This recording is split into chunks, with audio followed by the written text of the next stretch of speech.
All right, Real 91.5 FM, Mixed Masta B here, and I got one half of quite arguably the greatest tag team of all professional wrestling history, 21-time World Tag Team Champions, soon to be 22 this Sunday at Lockdown pay-per-view. Brother Devon from Team 3D. What's going on, man? All right, how's everything with you? Good so far, man. Yeah. So far, just getting ready for Sunday. Now, you have a huge match this Sunday live from the Liacouras Center at TNA's Lockdown pay-per-view. Now, you guys are going to be taking on Beer Money Incorporated in a tag team domination where not only your New Japan tag belts will be on the line, but as well as the TNA World Tag belts. All the while it's taking place in the 6 sides of steel, unforgiving steel. What does this mean to the legacy of Team 3D? Well, it means a whole bunch. I mean, it's, we're back to the place that, helped put the Dudleys on the map, or Team 3D, so to speak. The Team 3D has been always grateful to the Philadelphia fans, because without them, we would not be here. With the legacy of ECW and the things that we've accomplished with that company, it was just off the charts. And Philadelphia has been there with us, every step of the way. So now we get the opportunity to not only to repeat history, but to make history at the same time. We won our first titles in Philadelphia with ECW, and now it's only fitting that one of the greatest companies that we've ever been involved with, TNA, is now putting on, the biggest match of our career, where we're going to take those, TNA tag team titles, put them up on the line, and as well as our tag team, New Japan tag team belts, and, put them up. And, when everything is said and done, I'm looking basically to be the ruler, the winners of that match, and to repeat history once again. All right, now you guys have made a huge name for yourselves in Philly, growing up in the business, working at what many refer to as the Bingo Hall, and so many great history and great matches there. And some people say you have a home field advantage, and I know you guys talked about it on Impact. How do you not allow the pressure of that home field advantage get to you? Well, I think experience comes with that. This is not our first ball game.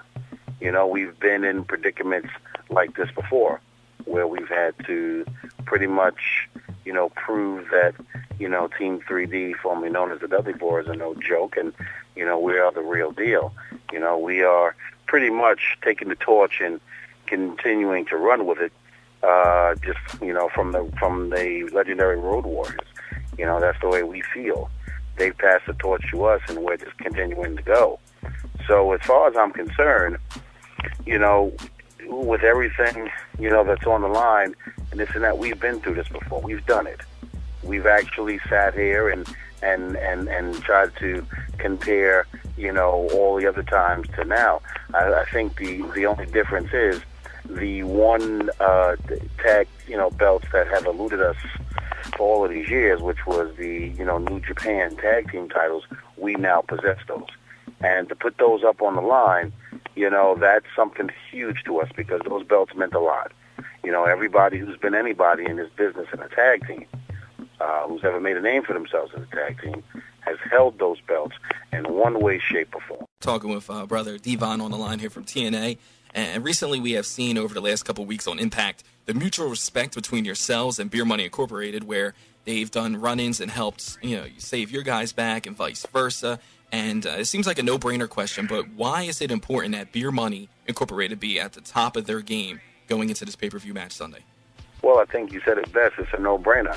We don't want any excuses come Sunday, because as far as we're concerned, we don't plan on being on our backs looking up at the lights. We plan on being able to look at the people that are in that arena that are going to be cheering and going to be happy and celebrating that Team 3D has regained the TNA World Tag Team titles. And, as far as I'm concerned, we don't want any excuses whatsoever on the part of Beer Money. We want them as healthy as they possibly can be. So that way we can say that we beat them at their best. And it only goes to show that Team 3D was a dominant team, even with them at their best.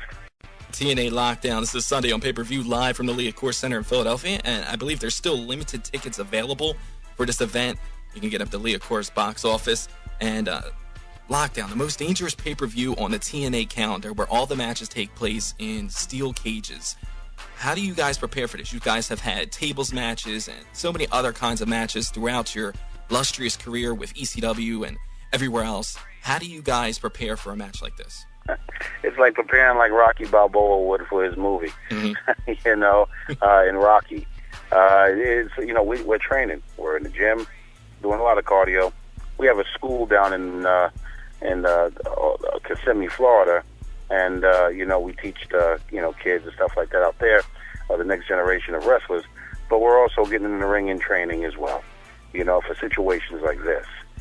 Mentally, thinking about nothing but wrestling, thinking about nothing but the things that we're going to do that night. It's definitely a mind-boggling thing to know that you're going to be inside of 6 sides of steel and that anything can happen. That fence is not your friend. It can cut you open in many ways. And, we know this.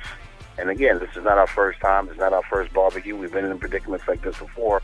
We very well understand the circumstances at hand and what could possibly happen. We try to take it as easy as we possibly can, when we're not training. So therefore, we can be at our best. And we can honestly say that we took on, beer money with no flaws, no hurts, no nothing. That we gave it our best and came out victorious, just like we do every other match. All right, we're talking to TNA's Brother Devon from Team 3D, talking about the upcoming match for Lockdown at the Dudley Boyz Center this Sunday. Information about that you can get at TNAWrestling.com. Now, you spoke about opening up the academy, and how long ago has that been open, and why do you feel it's important for you guys to, these guys have been in the business for so long, why is it important for you guys to be giving back to a lot of the young talent out there? Well, we're in the prime of our career right now, so there was no reason to open it up. In a sense, if you look at it in terms of, like, say, from a money perspective, which most guys do when they open up the schools after they retire, they will open up a school to, keep the money coming in and, this and that, and somewhat to pass the torch. Well, when we left WWE, we went on in the independent circuit and, just to tune up to get ready for TNA, we kind of saw what was out there, and we were not happy at all. There were guys that didn't know how to lock up. There were guys that didn't know how to put on a wrist lock, or take down or do any of that. And if they did, they didn't do it properly. And, coming from a school, a rebel school like Johnny Rogers' school of, wrestling in Brooklyn in Gleason's gym, I knew what it took to make it at this level. Johnny has trained so many guys. Tommy Dreamer, Taz, Big Dick Dudley, Damian Demento, helped Roddy Piper huge in his career, and Piper even admitted it in his video and in his book. S.D. Jones, the list goes on and on. And, we were just disappointed with everything. It was guys opening up wrestling schools who had no business opening up wrestling schools, who's never been anywhere, who's never done anything in this business, who has tried to make it in this business, but yet they haven't made it, so they're going to try to tell other people how to make it. It was sad to me because this cycle seemed to me that it continued to do this. So as far as me and Bubba were concerned, we didn't go in it for the money. We came into it for the sake of saving the business, because to continue to have that way of thinking, that training, and the way they were doing things, basically this was going to be a lost art, and we wanted to prevent that from happening. This business has been very good to us. The old timers from when we first started, when we were the young and up and coming guys, were very good to us. And it was only fitting that we pay the same respect and to do the right thing, especially being in a company like TNA, which allows us the time to be able to do this and to be able to not have to worry about being on the road 300 days out of the year. And that's exactly why we did it. All right, cool. We got TNA's Brother Devon from Team 3D on the line with us and talking about the academy just opened up. And how much longer do you see Team 3D? Say you're in the prime of your career. How long do you see you guys taking this crazy run that you have going on? And then afterwards, or do you find yourself working with the academy full time, or what is your plans after? I'm looking to get another 6-7 years, out of this. Whether it's in a tag team situation or in a single situation, I've always said that I wanted to try my hand at singles wrestling again, because I felt like I didn't get a fair shot back when they did the Reverend Devon character in WWE. But I think another 6 or 7 years, either way, tag team or singles, that's what I got left. After that, I'm pretty much going to go behind the scenes and, go from there. All right, now you've been rolling with Brother Ray for so long now, and not many tag teams get to say that they got to stay together for that long. How do you guys, I guess you're like family. How do you guys are able to maintain that relationship through so long of a career? Well, we're on the same page. That's the key. You have to be on the same page. You can't have one thinking that he's better than the other. You can't have one thinking that he's going to outshine the other. We're basically on the same page where we want the best out of each other. And neither one of us is trying to, like I said, outshine the other. We, there are things that I have weaknesses in that he brings to the table that, he brings to light, and vice versa. So you have to be on the same page as that. You can't have an ego. That's number one. A lot of good tag teams, a lot of great tag teams, with the exception of the Road Warriors, have, been in the scene as being or on their way to becoming great, but yet have split up because of egos. One wanting the limelight, one wanting this, one wanting that, and it never works. That's why I said, 7 years I got left, whether it be in tag team or singles. When we're done doing what we're doing, then I'll go and venture off into a singles career. But until then, I will continue to be in the tag team because, there's still a little bit more we can accomplish. And just when you think we can't accomplish anything, else, here comes what we're going through on this Sunday. All right, we're talking to Brother Devon from TNA, talking about his upcoming match at TNA's Lockdown at the Leacourse Center. And you're talking about going on into singles careers and doing so many accomplishments. Many people argue and say that the Dudleys and Team 3D are up there in the elite group of tag teams of all time. How does that feel? I mean, you've mentioned the Road Warriors twice now. Who were some of the people that influenced you, and how do you feel about being put on that pedestal as being the greatest tag team of all time? Well, the Road Warriors are definitely number one.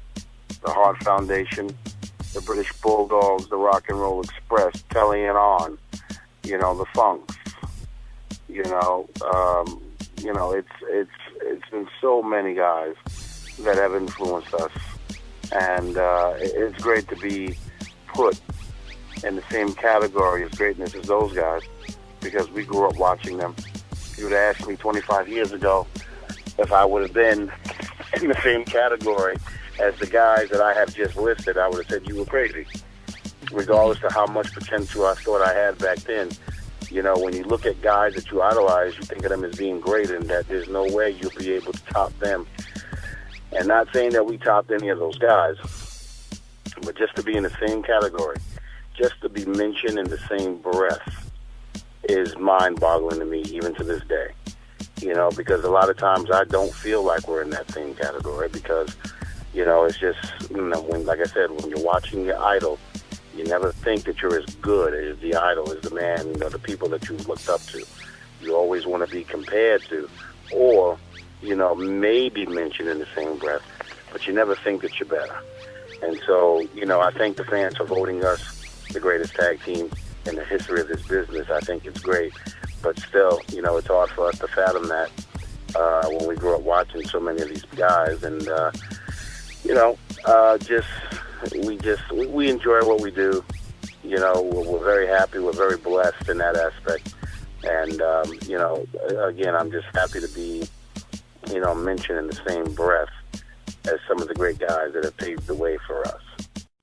All right, cool. Now, it's been brought to my attention that you are a player of the drums. Is this correct? Yeah, I'm not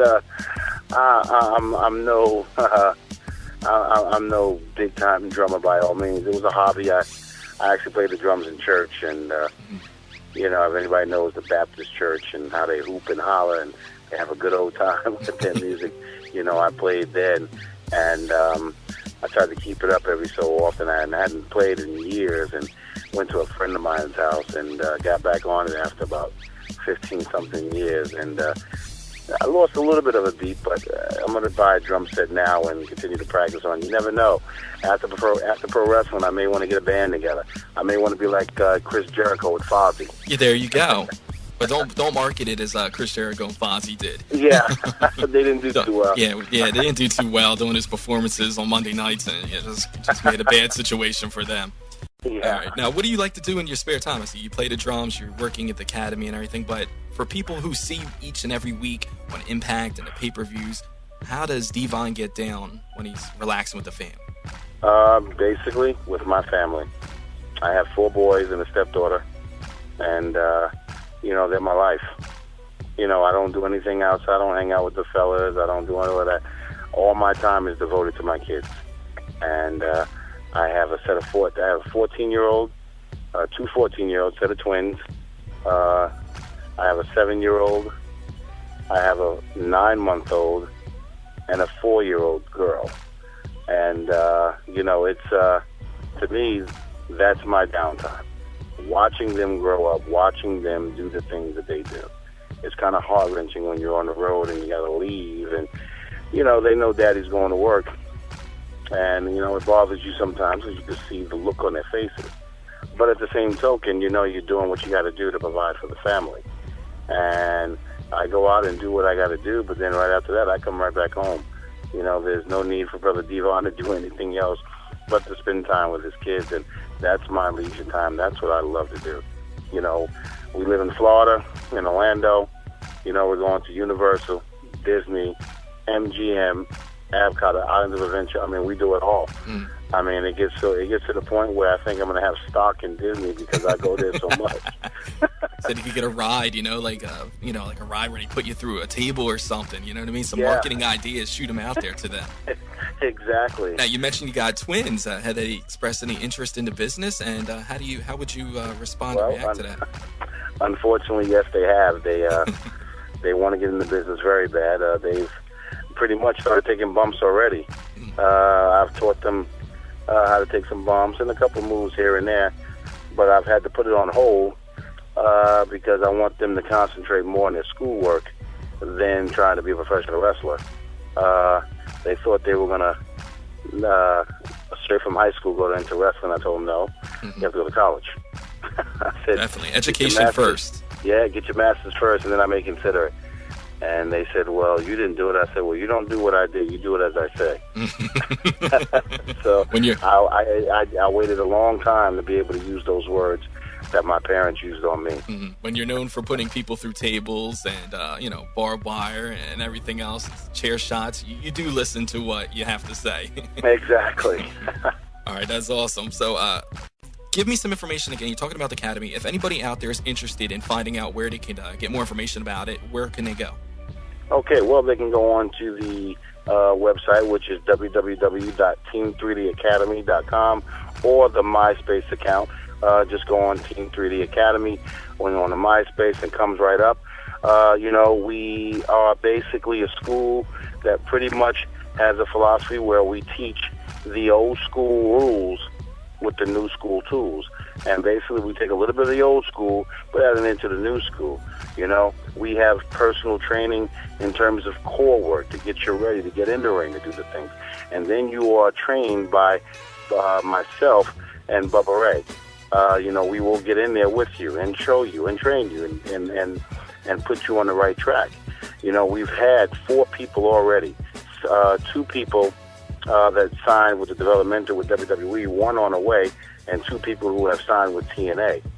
We've been around for 2 years, so apparently we're doing something right. It's basically $3,500 to start. It's if you pay it all up front, it's $3,000. If you can't, $500 down, $250 a month. Cool. So some great deals there. And you guys are going to be taking part in the fan interaction Saturday? Absolutely. This Saturday, we will be taking part. We will be signing autographs, hugging babies, kissing girls. We'll be doing it all. Not putting anybody through any tables. Not putting anybody through the table. It's a liability. Yes, liability. Unless the young lady doesn't want to kiss Brother Devon, then we got to grab her. That's awesome. People can still get tickets for that event, and that's going to be at the Electric Factory. And any last words going in for Beer Money? If Beer Money is listening and has the opportunity to hear this, what do you want them to know going into this pay-per-view? What should they be aware of? I mean, it's already been documented, and they've been told numerous times, but just in case they have a, slip of memory. Beer Money, if you're listening, I want you to understand this. This is not Team 3D that you bring out to pasture and you shoot them because you think they're too old to continue. We've been around the block for many years. We've been around the block and put in positions like this and always come out successful. It's like a dog. When you take that dog, put him in the corner, and he got no other way but to fight out. That's what we do when our backs are against the wall. We come out fighting. Now, in this situation, our back's not really against the wall. Yours will be. The only thing is, we're going to make sure that dog doesn't come out scrapping and fighting. We're going to put you out to rest. And as a matter of fact, when everything is said and done and the smoke clears, just know, if you're listening to this, you've heard it right here, right now, that when the bell is over, when the match is over and the bell is rung, it will be Team 3D capturing another TNA World Tag Team title and joining it with the New Japan World Tag Team belts. All right, can I get an old brother testify on that one? Oh, my brother, testify. All right. Devon, Dudley, Team 3D, Leacourt Center, this Sunday, TNA's Lockdown. We thank you for taking the time to talk to us, and best of luck. Although I know you guys don't need it, because I've been, I'm from the Philadelphia area. I've been at the bingo hall. I've seen you guys take a lot of names and whoop a lot of asses. So I'm looking forward to Beer Money getting theirs on Sunday at the pay-per-view. We thank you again for your time. Thank you. Okay.